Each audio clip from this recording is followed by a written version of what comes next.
Okay, so I'm gonna start laying out my palette, you guys. I start with my lightest value, which is always white at the end, and then I just get darker in value as I go.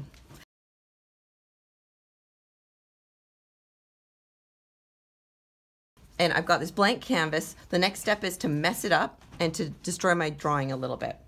So sometimes that first step can be the trickiest. If I need to loosen it up, I might add a dot of water, you know, for that first layer, just so it flows more smoothly. And then I just go in and I'm just gonna throw it in. I mean, literally like a coloring book. I might just color in all the areas that I see as being really black.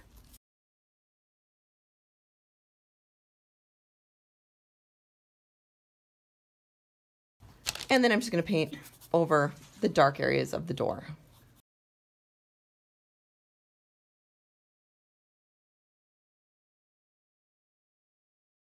Literally just going through, you know, with the actual brick wall itself, I just see it as being kind of browns with maybe a touch of orange. The orange is red and yellow mixed together. And then I just, you know, paint it in, especially in the dark area. Again, if I need to loosen up the paint a little bit to flow, I'll add a touch of water for the acrylic. For my oil painters, of course, you'll be using a touch of that walnut alkyd to help dry it up a little bit faster, and make sure there's no thick goop areas. So if I'm painting in there, I've got to make sure I kind of wipe out any thick paint so it's not thick and goopy, and then wipe it off really well afterwards. So little by little I go through. For the gray of the windowsill, I add some white to my black over here, and voila, look at that beautiful gray. And the great thing about using this brown and blue mixture as opposed to black out of the tube, if I want it to be warmer or more brownish, I add more brown and suddenly have a brownish gray. If I want it to be a more bluish gray, I take the blue and I add more blue to it, and I have a more cool or bluish gray until I have something like this. It looks like a cartoon. Very messy, just kind of thrown in there, nothing perfect. Now this is a board I'm working on as opposed to the canvas. So the canvas, as I showed you before, you see all these little dots and specks. The canvas is perfect for acrylic painters who want to do a dry brush to make a soft edge. And before I move on, I want to show my acrylic painters what I'm talking about with a soft edge.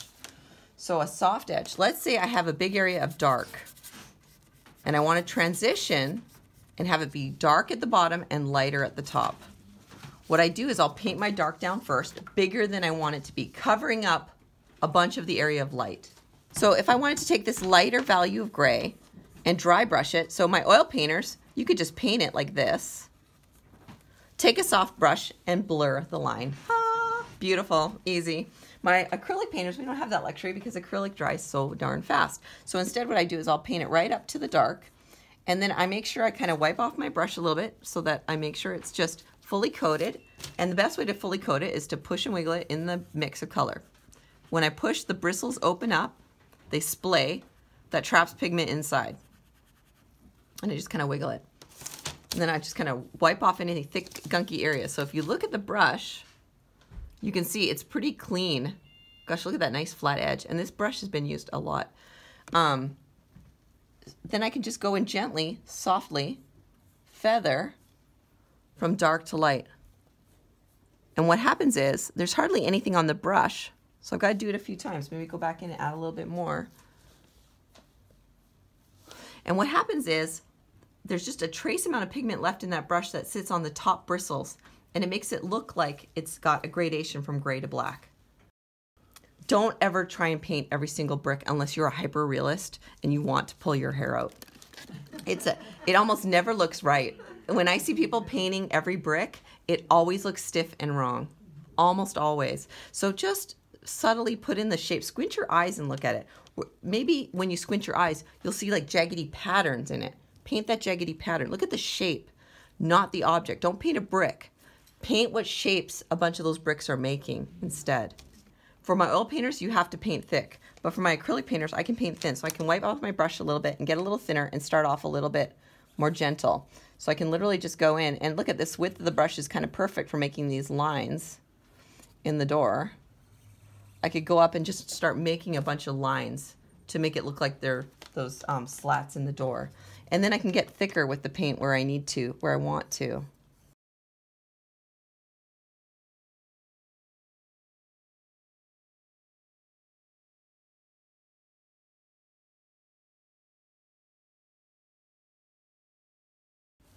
And the minute I start painting some of that brown in, it helps kind of age the door a little bit. And again, I'm just dry brushing it. For my oil painters, you have to paint it on a little thicker and then just kind of soften it around the edges. So for my oil painters, I'd take the color, paint it, wipe off my brush really well, or grab a clean brush, and then just kind of soften around the edges very gently. And if you look at the brick, it's not like there's one color. There are a bunch of different colors. There are some kind of orangey tones, some brown tones. So all I want to do is I want to squint my eyes, kind of look at my photo. Here it is here. And kind of say, okay, so in this front area below this window, it's got a lot of light hitting it, so it's much lighter. It's a lot lighter up here, to the top right of my door. But the color is almost warmer. It's almost more redishy, kind of orangey up there. So I'm just going to go for it and see what I get and hope for the best.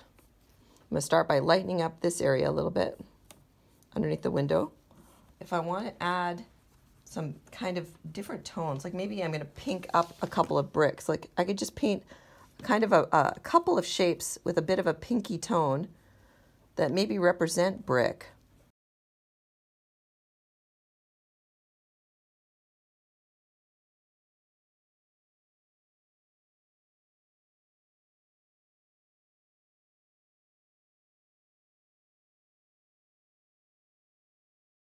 You know, just really observing, like what do I see and where do I see it? Well, I see it quite light along the bottom edge of this door.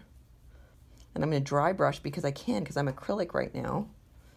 For oil, you would have to kind of just go in and have a medium gray and a light gray, whatever. You know, it's a little trickier. But I'll do my demo next week in oil so everybody feels the love equally. I'm going to lighten the front part of this door. But I'm going to leave it darker on the left because that's what I kind of see. This front corner of this step is lighter, but it's not lighter all the way. It's just a little bit here around the edges. Down on the bottom step, kind of the same sort of thing. Little dots of lighter areas. Maybe dry brush over it a little bit if you're acrylic.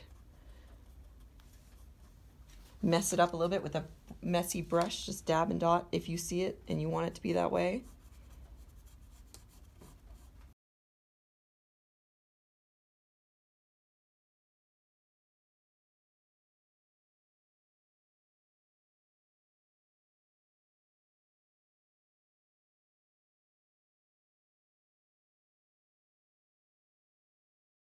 At the very end, you know, if I was using a little brush, I could use a little round brush for any like really tight details.